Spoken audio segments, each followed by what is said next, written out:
Bismillahirrahmanirrahim.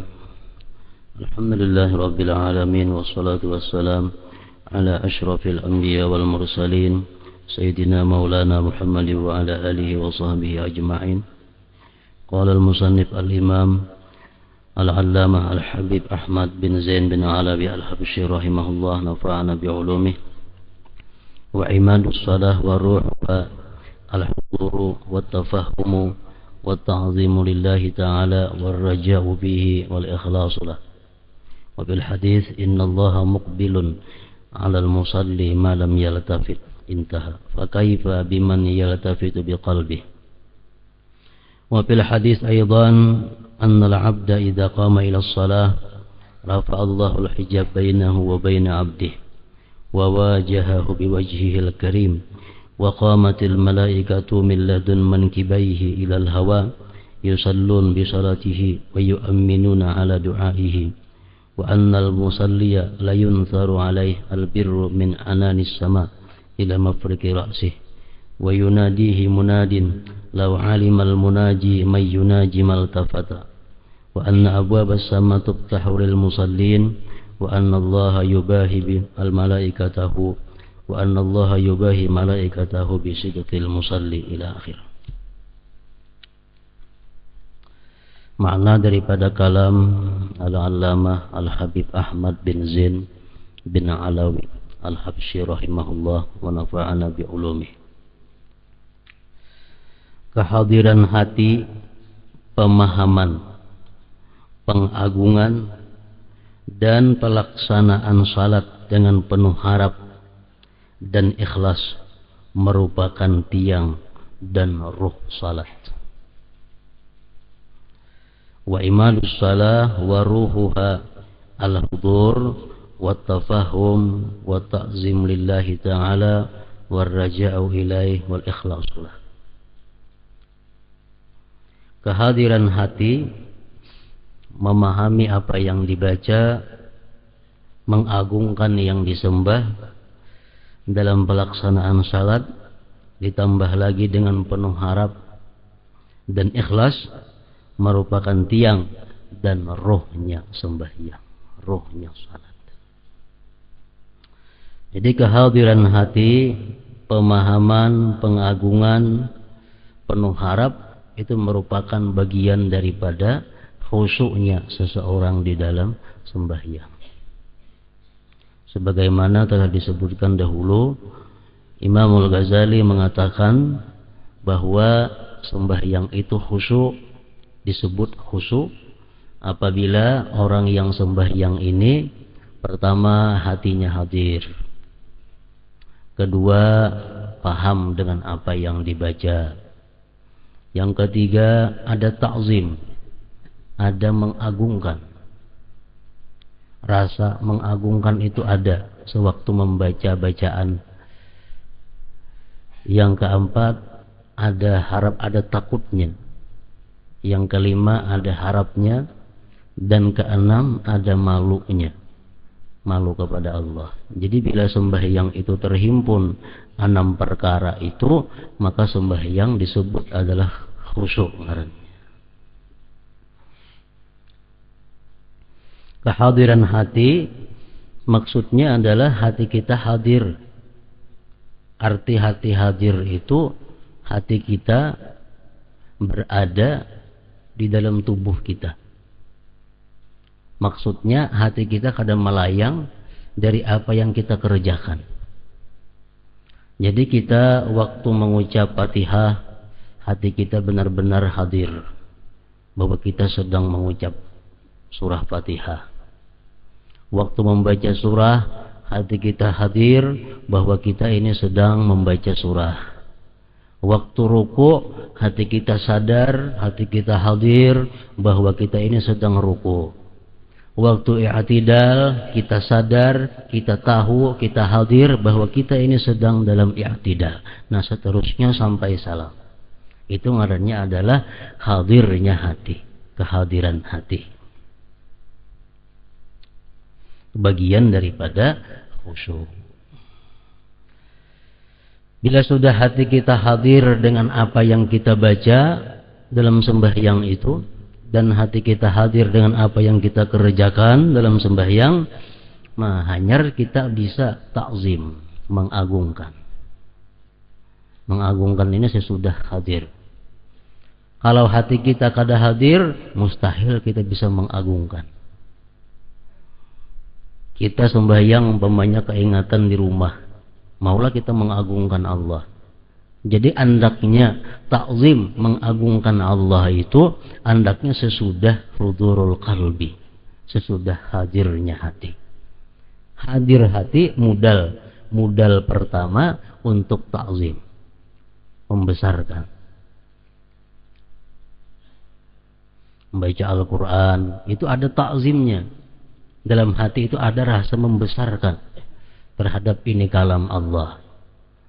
Ruku kita menyembah kepada Allah, itu ada takzimnya. Ada takzim. Lain hal kita membaca surat kabar. Kita membaca surat kabar, kita hadir hati, kita baca surat kabar. Tapi adalah takzimnya. Kada merasakan takzim kita. Kenapa? Karena kita baca ini surat kabar. Jadi kalau kita membaca surat kabar, hati kita tuh hadir. Hati kita hadir, kita baca itu Quran, surat kabar. Tapi di situ kada ada takzim. Lain hal kita membaca Al-Quran. Nah kalau kita baca Al-Quran, hati kita hadir dengan apa yang kita kata, di situ ada takzim. Ada rasa membesarkan bahwa ini adalah kalam Allah Subhanahu wa Ta'ala. Itu artinya pengagungan. Nah kemudian pelaksanaan salat dengan penuh harap. Kita sembahyang tentu ada harapnya. Baik parahatan sembahyang itu maupun sesudah sembahyangnya itu pasti ada raja, harap, dan ada pula lawanannya takut kepada Allah. Dalam surat Fatihah itu pun kalau kita memahami, kalau kita hadir hati, kita paham, itu ada takut dan harapnya. Sebutin surah Fatihah.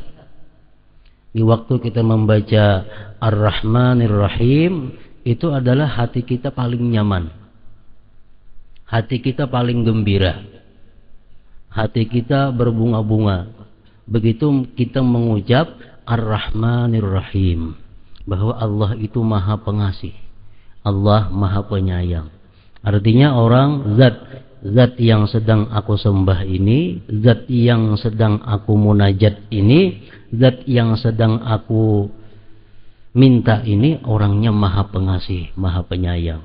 Nah bila kita menyadari bujur makna Ar-Rahmanir Rahim, mau kada mau kita pasti ada harapnya. Harap disayangi Allah, harap dikasihi oleh Allah Subhanahu wa Ta'ala. Ar-Rahmanir Rahim. Jadi kada aneh orang-orang dahulu ada yang mengulang-ulang sampai 70 kali kalimat Ar-Rahmanir Rahim itu. Kenapa? Karena merasa begitu nikmatnya, begitu nyamannya mengucap Ar-Rahmanir Rahim. Ar-Rahmanir Rahim, Ar-Rahmanir, diulang-ulang. Karena itu menambah kenikmatannya. Nah begitu kita mengucap Maliki Yaumiddin, itu sudah berubah hati kita. Kenapa? Karena Maliki Yaumiddin itu artinya adalah raja pada hari kiamat nanti. Raja pada hari kiamat nanti. Setiap kita mendengar kalimat raja itu, raja di hari kiamat, itu hati kita pasti ada perasaan takutnya. Karena kita akan dipanggilnya kaina oleh raja itu, kita nantinya akan dimintai tanggung jawab oleh raja itu. Nah, ada takutnya, ada haibah atau ada khauf yang tersimpan dalam Maliki Yaumiddin. Jadi sembahyang itu adalah beberapa irama. Kadang-kadang hati kita takut, kadang-kadang hati kita ini harap, kadang-kadang hati kita nyaman, kadang-kadang hati kita sakit. Itu perjalanan di dalam sembahyang.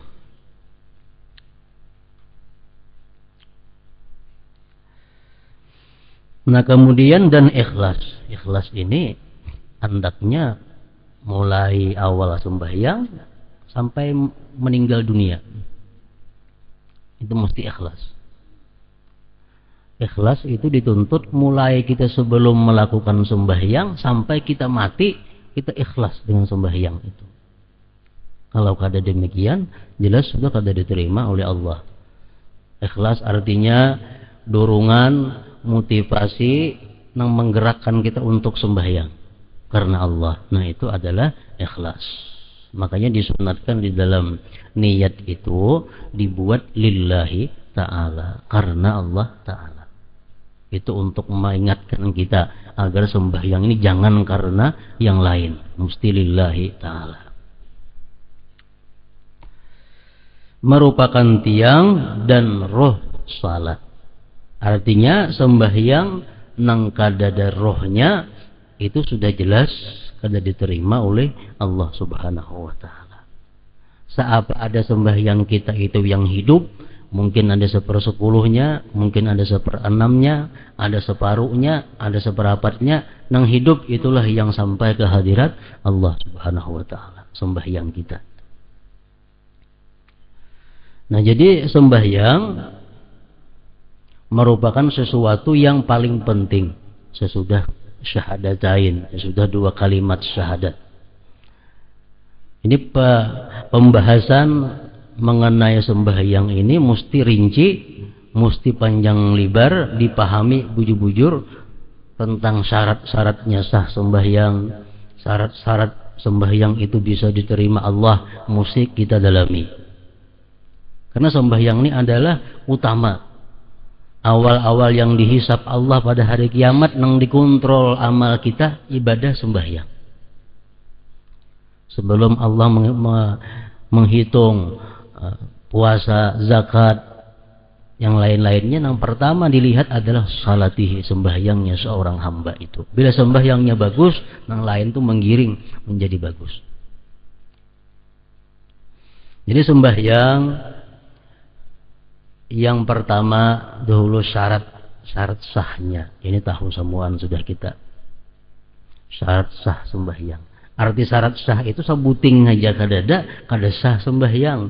Bila kada sah sembahyang itu tanggung jawabnya kada beres. Kalau sembahyang ini sah, tanggung jawab kita sudah beres. Bapahala kada bapahala itu lain kisahnya.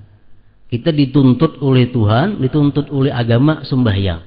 Artinya sembahyang yang sah. Kalau sembahyang kita sah, kita sudah melepaskan tanggung jawab. Bapahalakah, kadakah itu urusan lain lagi.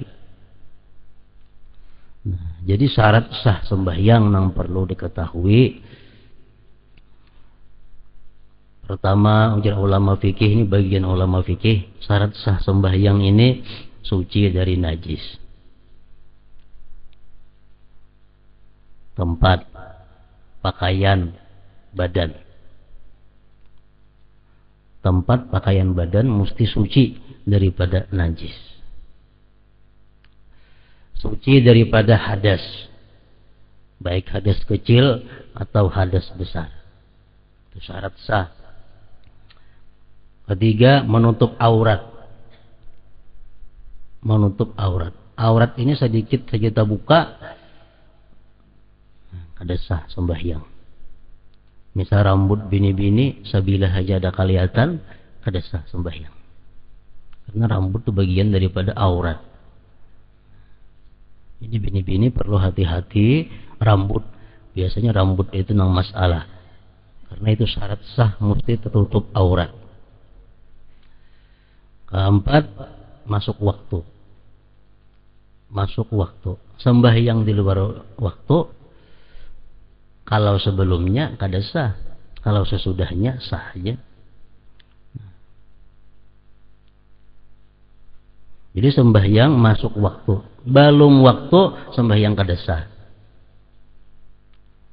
Kalau sudah limpah waktu, sembahyang sah aja itu. Itu qadaan jadinya. Makanya ada di dalam kitab fikih disebutkan, orang selama 60 tahun. Selama 60 tahun, sembahyangnya itu terus di luar waktu. Selama 60 tahun hidup, sembahyangnya saben hari di luar waktu. Inya wajib mengqadha cuma sehari semalaman. Wajib mengqadha sehari semalaman. Orang ini saben hari sembahyang hingga belum waktunya. Zuhur tanggal 12 sembahyang, asar jam 3 sembahyang, maghrib jam 6 sembahyang, isya jam 7 sembahyang, subuh jam 4 sembahyang, 60 tahun berlaku ini. Nah, inya wajib mengqadha sehari semalaman. Nang selanjutnya tuh sah aja lagi. Nang pertama tuh aja nang kada sah. Kenapa? Karena hari kedua hukumnya mengqadha hari semalam, hari ketiga mengqadha hari kedua, hari keempat mengqadha hari ketiga, hari kelima mengqadha hari keempat sampai 60 tahun. Nang pertama aja nang kada sah. Nang sebelum waktunya. Nah, jadi masuk waktu itu syarat sah sembahyang. Yang kelima, istiqbalul qiblah, menghadap kiblat. Menghadap kiblat ini zan, sangkaan kuat kita. Dada kita ini arahnya ke Baitullah. Kita sangkaan kita kuat bahwa dada kita ini adalah ke arah Ka'bah. Untuk mengetahui kayak apa itu diperlukan kompas. Ada kawat terawahan, ada kompas. Nah, bila kompasnya ada, ukasana arah. Lalu kita kawa mengambil sangkaan kita kuat bahwa dada kita ini arahnya ke kiblat, Ka'bah. Yang keenam, al-ilm bi kaifiyatis shalah, mengetahui cara sembahyang. Artinya mengetahui cara sembahyang ini adalah kawa membedakan yang mana rukun, yang mana kada rukun. Nah, jadi orang nang sembahyang itu syarat sahnya juga mengetahui nang mana nang rukun, nang mana kada rukun. Kunut rukun kah? Tahunya. I'tidal rukun kah? Tahu. Tasyahud awal tu wajib kada? Tahu. Tasyahud akhir ingat mana batasnya nang wajib? Tasyahud awal ingat mana batasnya? Tasyahud akhir bintang mana batasnya? Fatihah wajibkah, surah wajibkah? Nah, itu mesti tahu. Mesti tahu itu. Amunnya kada tahu, kada sah sembahyangnya. Walaupun pas, walaupun bujur. Amunnya meyakini, jadi semuaan gawe yang sembahyang itu wajib. Nah, sah aja itu. Sah aja. Atau jarnya gawe yang sembahyang tuh ada nang sunat, ada nang wajib. Maku kada tahu nama nang wajib, nang sunat, sah aja juga itu. Cuma kada tahu ya mana kan nang wajib, nama nang rukun, nama nang kada, aku kada tahu. Tapi aku yakin dalam sembahyang tuh ada rukun, ada nang kada. Membedakan kada kawa. Nah, itu sah aja juga kalau demikian pendapatnya, ya etikatnya. Kada tahu. Amun ditakuni orang, jurang kunut rukun lah. Rukun berarti kada sah ngarannya itu. Nah, jadi kau membedakan nama rukun, nama kada. Itu termasuk syarat sah juga.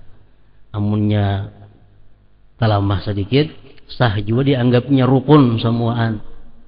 Atau jarinya ada rukun, ada kada, cuma kalau kada tahu membedakan, ayo juga.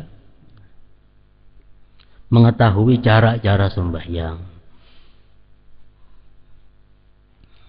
Yang ketujuh, ijtinabul mubtilat, menjauhi hal-hal yang membatalkan sembahyang. Nah, mesti tahu sembahyang itu apa-apa yang membatalkannya. Bila kada tahu pembatal sembahyang, nah kada kawasah sembahyangnya. Kenapa? Karena barangkali kita gawe yang membatalkan.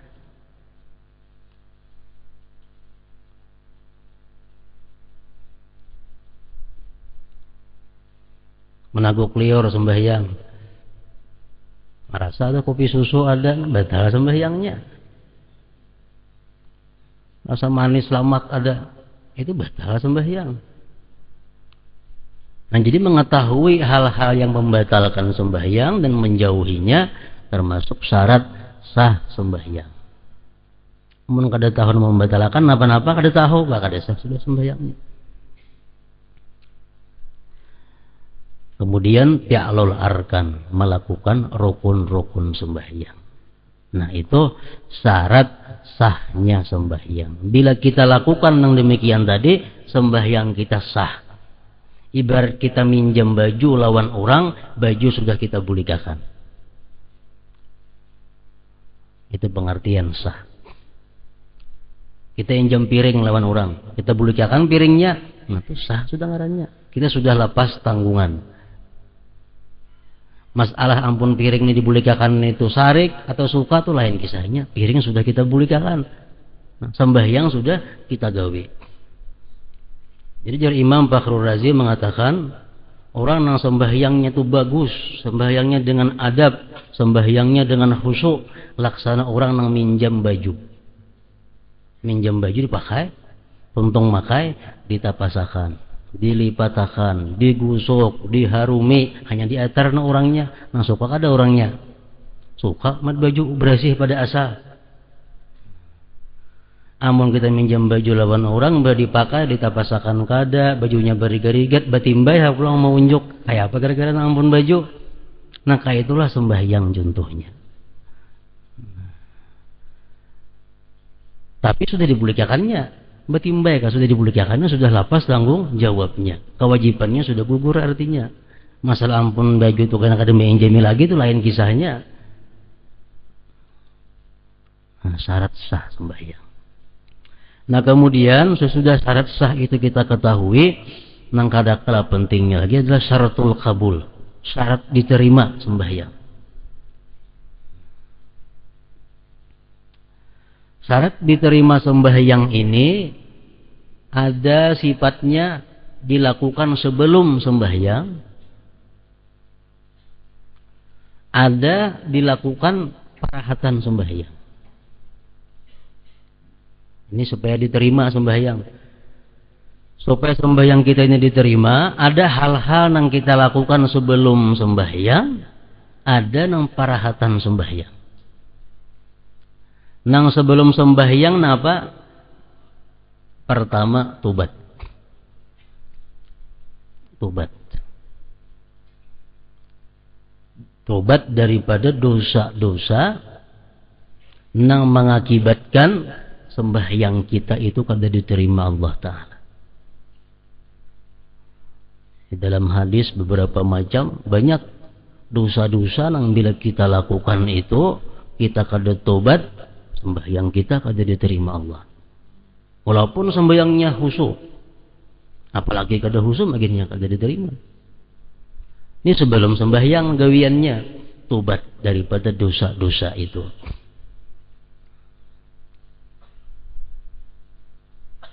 Pertama, yang sering kali disebut di dalam hadis Rasulullah yang menyebabkan sembahyang kita ini kada kawat terangkat, musaramah. Musaramah ini artinya bermusuh-musuhan antara orang Islam, kada bertagur sapa lebih daripada 3 hari.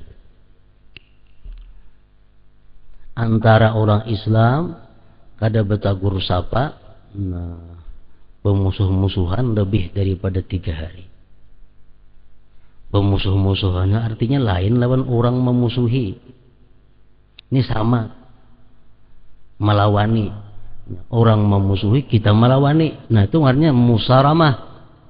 Di dalam ilmu saraf, bila timbangannya musaramah itu, timbangan mufa'alah itu kedua-duanya, maka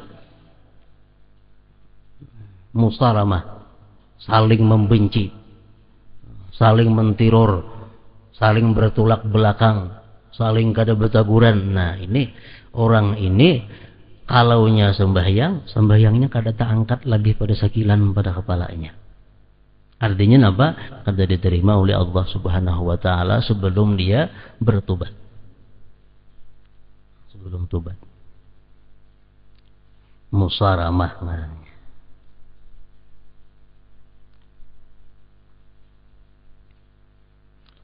Yang kedua lagi, nang sembahyangnya kada diterima itu adalah imam nang makmumnya kada ketuju. Maksudnya makmum kada katuju ini mayoritas. Mayoritas makmum itu kada katuju si fulan itu jadi imam. Tapi hendak habis sorong jadi imam. Misal di masjid tuh orang 10, 7 nang kada katuju. Paling-paling 3 nang kada katuju, anak sidin juga nang katuju tuh paling. Orang lain kada nang katujunya. Nah sidin itu sembahyang kada diterima.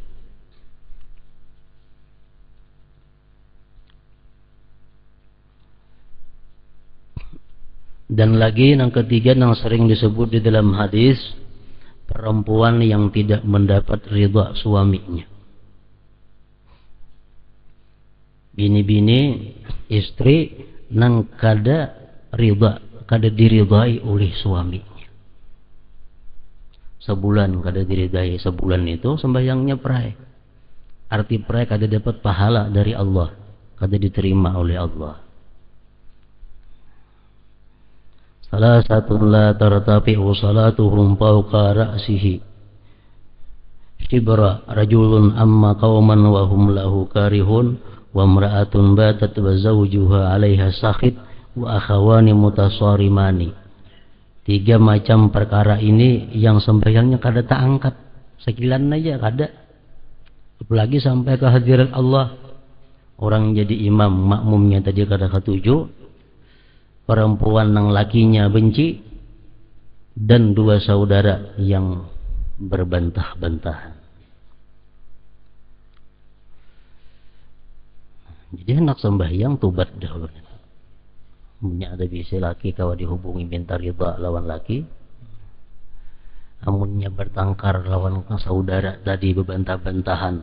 Amunnya orangnya ada di parak kalau didatangi, amunnya kada niat dalam hati sudah damai.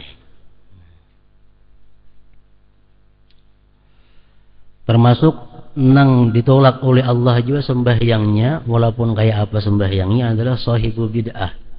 Seperti yang kita jelaskan malam Selasa tadi, orang yang punya bid'ah, punya yang atikat bid'ah, atau punya perilaku bid'ah. Nah orang ini pun ditolak juga oleh Allah. Orang yang memakan makanan haram, orang yang memakai pakaian haram, walaupun 1/10 daripada nilai pakaian itu terdapat daripada dana duit yang haram, Allah kada berkenan menerima. Jadi kalau hendak sembahyang, dilepas dulu kalau pakaian itu kita tahu ini adalah pakaian yang mengandung yang haram. Atau kita ada makan makanan yang haram, kita tobat. Kita tobat kepada Allah, kita kada hendak lagi mengulangi, namun mencuntan ampun orang, kita atarakan barangnya atau kita minta halal kepada ampunnya. Selama kita kada minta halal terhadap barang cuntanan yang kita makan itu, nah sembahyang kita masih kada berkenan oleh Allah Subhanahu wa ta'ala. Termasuk lagi dalam hadis disebutkan gibah.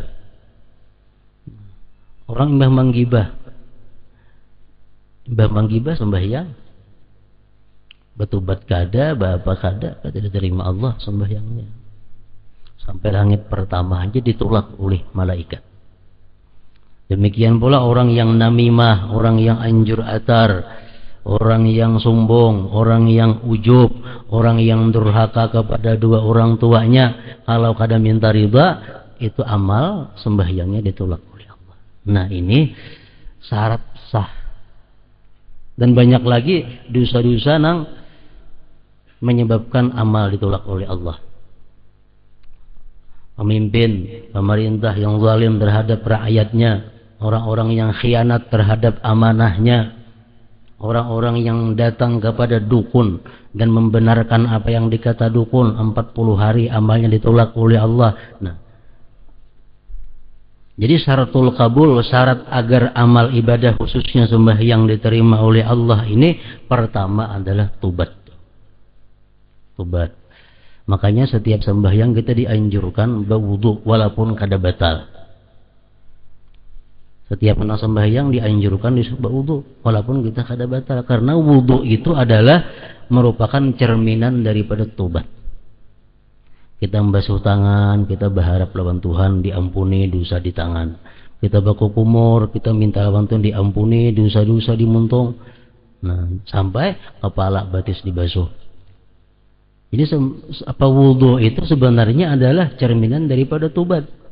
Dan doa berwudhu pun apa? Asyhadu an la ilaha illallah wa asyhadu anna Muhammadar Rasulullah. Allahumma ja'alni minat tawwabin wa ja'alni minal mutatahhirin. Jadikanlah aku, hai Tuhan, minat tawwabin, termasuk orang yang tobat kepada Engkau, dan orang-orang yang suci. Itu bacaan imbah berwudu, supaya wudu ini bukan hanya membersihkan zahir, tapi membersihkan juga terhadap batin kita. Jadi sebelum sembahyang tobat.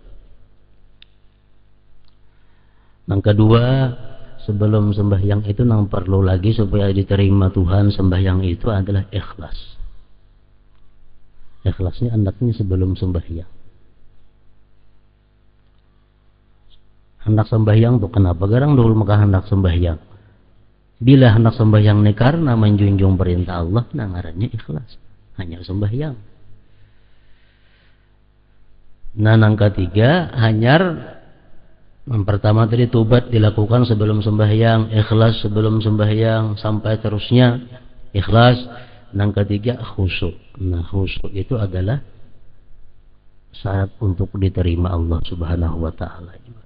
Khusyuk.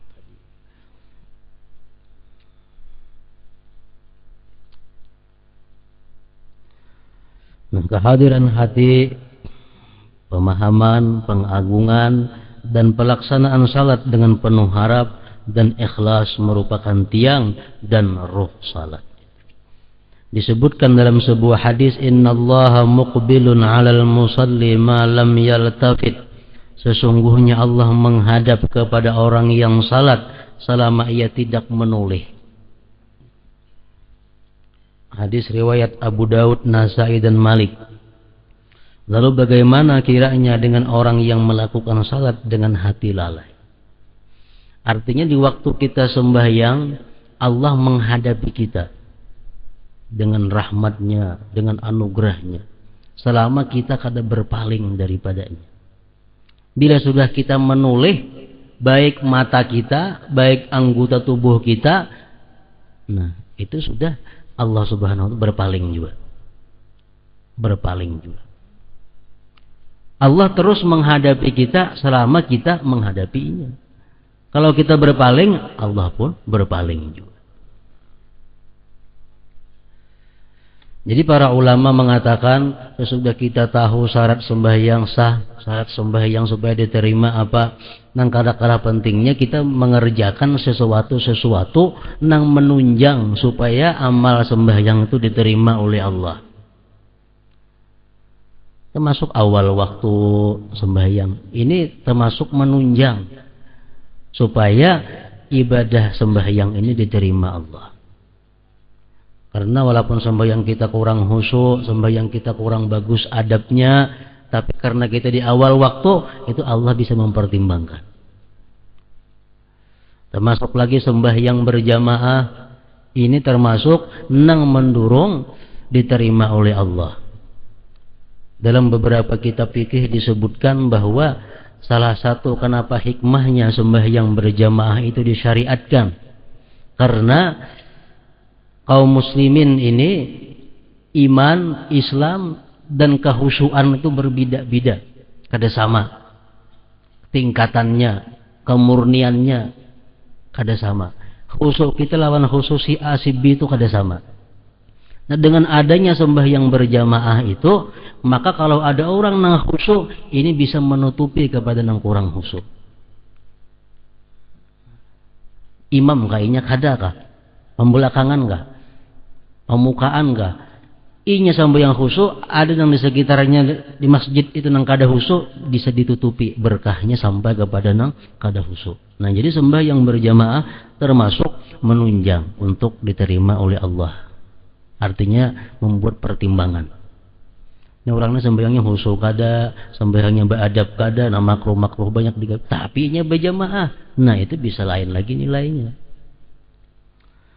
Nah, menunjang lagi amal sembahyang ini diterima Allah, fi'lul masnunat wa tarkul makruhat. Fi'lul masnunat memperbuat nang sunat-sunatnya. Baik nang qabla shalah sebelum sembahyang, wa fis shalah nang dalam sembahyang, wa ba'da shalah nang sesudah sembahyang. Sunat sembahyang nang sebelum sembahyang napa? Macam azan, qamat. Itu sunat. Itu pertimbangan juga oleh Allah kaina. Nang dalam sembahyang sunatnya makin banyak lagi. Dan sesudah sembahyang pun ada juga sunat-sunatnya. Jam kita sembahyang, Assalamualaikum warahmatullahi, Assalamualaikum warahmatullahi. Lalu kita beristighfar 3 kali, itu sunat sesudah sembahyang. Itu pun bisa menutupi kekurangan yang ada di dalam sembahyang. Nah, yang keempat, tarakul makruhat, meninggalkan yang makruh dalam sembahyang. Itu pun menunjang juga untuk diterima Allah sembahyang itu. Dalam sebuah hadis pula disebutkan bahwa jika seseorang hamba menunaikan salat,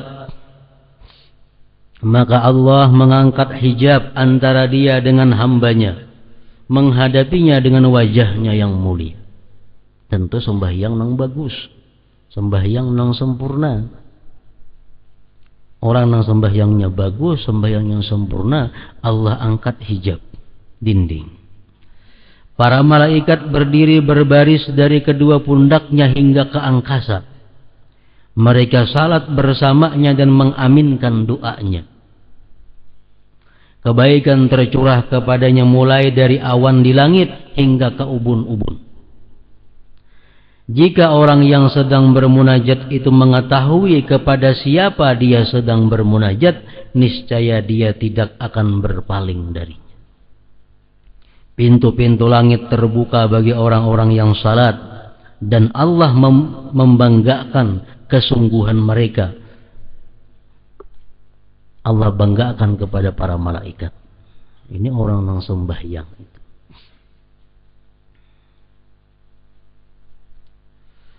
Dalam kitab At-Taurat tertulis, wahai anak Adam, jangan merasa lemah untuk salat dan menangis di hadapanku, karena aku adalah Allah yang sangat dekat dengan kalian, dan dalam kegaiban kalian akan melihat cahaya. Dikatakan bahwa jika seorang hamba melakukan salat 2 rakaat, maka 10.000 jenis malaikat yang tiap jenisnya terdiri dari 10.000 malaikat akan merasa heran dan takjub, dan Allah membanggakannya di hadapan 100.000 malaikat. Nah, ini orang-orang yang sembahyangnya tentu yang bagus, yang khusyuk. Renungkanlah wahyu Allah Ta'ala berikut. Qad aflahal mu'minun alladzina hum fi salatihim khashi'un. Sesungguhnya beruntung orang-orang yang beriman, yaitu orang-orang yang khusyuk di dalam salatnya. Walladzina hum ala salawatihim yuhafizun, dan orang-orang yang memelihara salatnya. Ulaika humul warisun alladzina yarisunal firdaus. Mereka itulah orang-orang yang akan mewarisi, yakni yang akan mewarisi surga Firdaus. Ini surat Al-Mu'minun mulai 1 sampai 11. Qad aflahal mu'minun. Sungguh beruntung orang-orang yang beriman, ujar Tuhan. Beruntung orang-orang yang beriman. Orang beriman yang macam apa yang disebut Tuhan beruntung itu? Pertama, alladzina hum bi salatihim khashi'un. Yang mana mereka itu dalam sembahyangnya khusyuk.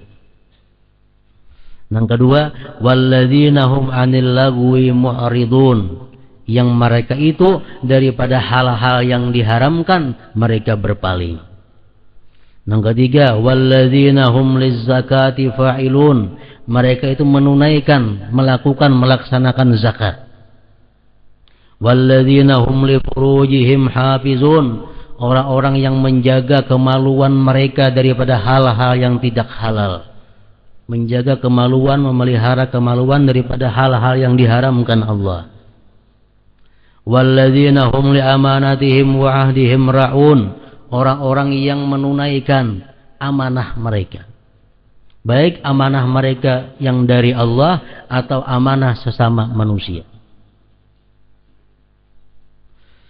walladzina hum ala salawatihim yuhafizun, dan orang-orang yang memelihara sembahyang mereka.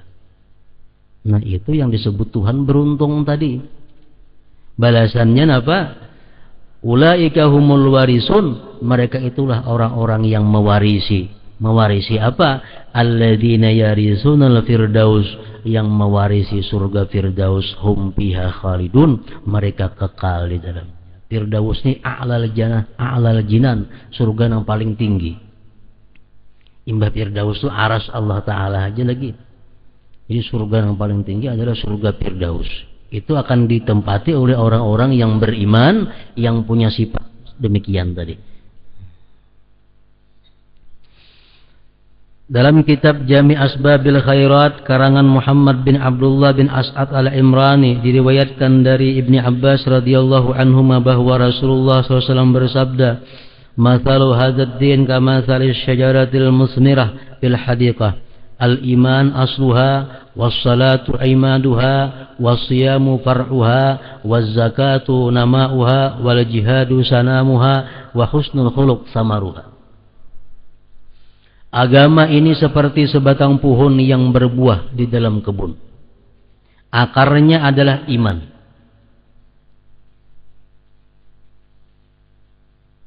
Batangnya adalah salat. Rantingnya adalah puasa. Pertumbuhannya adalah zakat. Bungkulnya adalah jihad. Dan buahnya adalah budi pekerti yang baik. Dalam riwayat Anas radhiyallahu anhu disebutkan bahwa wal kaffu an maharimillah samaruha, buahnya itu agama adalah kemampuan untuk mencegah diri dari hal-hal yang diharamkan Allah Ta'ala. Dalam kitab itu juga disebutkan sebuah hadis riwayat Abu Hurairah radhiyallahu anhu yang menyatakan bahwa Rasulullah SAW bersabda, "Min uqubatil mutahawin bis salah an turfa'a barakatu umrihi wa rizkihi wa simas salihin min wajhihi wa la yuqbalu fi du'a'us salihin wa la yuqbalu du'a'uhu wa la yu'jaru ala amalih wa yamutu atshana ja'i'a dhalila wa yadiku qabruhu wa yuzlim wa la yanzurullah ilaih wa la yuzakkihi wa lahu azabun alim." Di antara siksa yang diberikan kepada orang yang merimihkan salat. Pengertian merimihkan salat ini macam-macam. Orang yang kada sembahyang itu sudah nyata merimihkan salat. Orang yang sengaja mengeluarkan sembahyang dari waktunya termasuk merimihkan salat. Orang yang sembahyang kada hati-hati sehingga kada sempurna rukunnya, itu termasuk merimihkan salat. Orang yang kada hendak berusaha agar sembahyang itu diterima Allah, termasuk merimihkan salat. Jadi macam-macam pengertian merimihkan salat. Rasulullah Shallallahu Alaihi Wasallam sewaktu di Masjid Nabawi, beliau melihat ada seorang sembahyang. Tuntung sembahyang, orang itu suruh Nabi ulangi sembahyang. Suruh Nabi lagi, tuntung sembahyang, ya Nabi ulangi lagi sembahyang. Sembahyang lagi, tuntung, ulangi, ya Nabi lagi sembahyang ikam. Beberapa kali, akhirnya, kenapa garang wae Rasulullah? Maka disuruh ulang-ulang sembahyang ulun ini. Ujar Nabi, sembahyang ikam itu kada sempurna. Rukunnya, sujudnya kada sempurna, rukunya kada sempurna, artinya tumak ninahnya kada bagus. Rukunya keancapan, sujudnya keancapan, i'tidalnya keancapan, sehingga ibarat bacaan itu kada bebuku beruas lagi. Ini termasuk memperinting salat ngarannya. Ada lagi diriwayatkan dalam kitab Al-Kabair. Nah, di situ disebutkan seorang laki-laki sembahyang dilihat oleh Rasulullah sembahyang, tuntung sembahyang, ulangi je Nabi sembahyang ikam.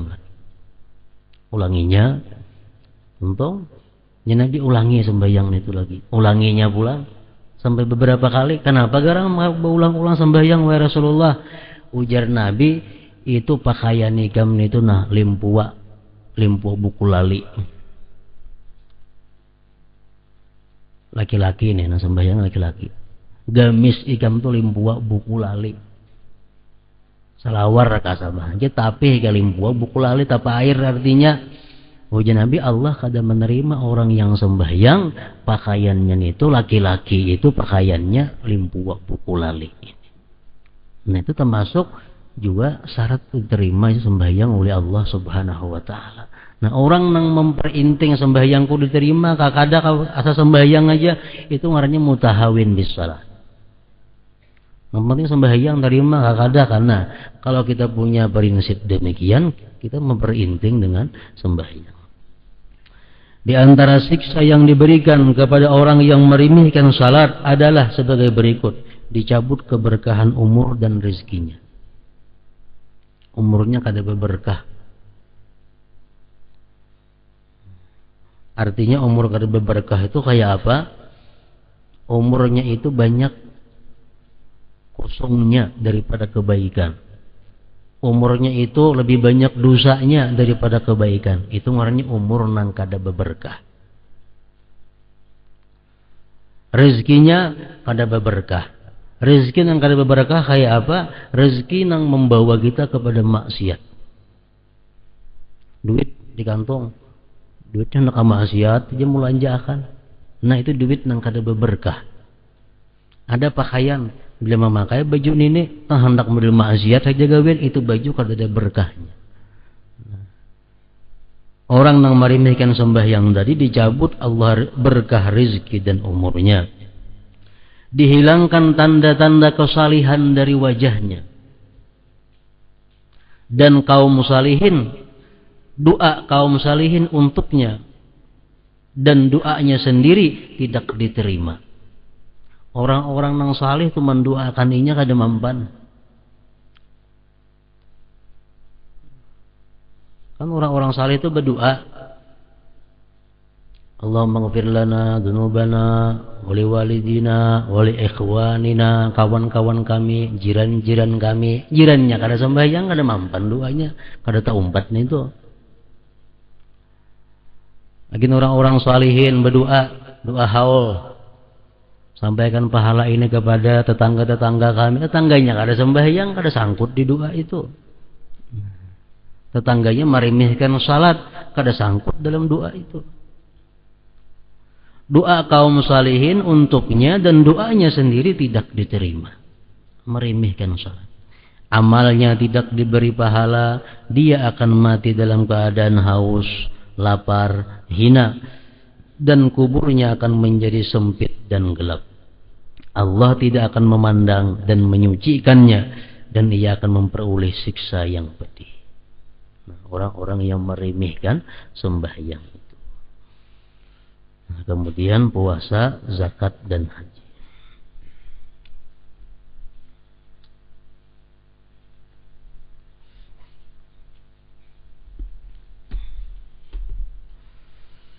Dalam zikri fa'alam annahu la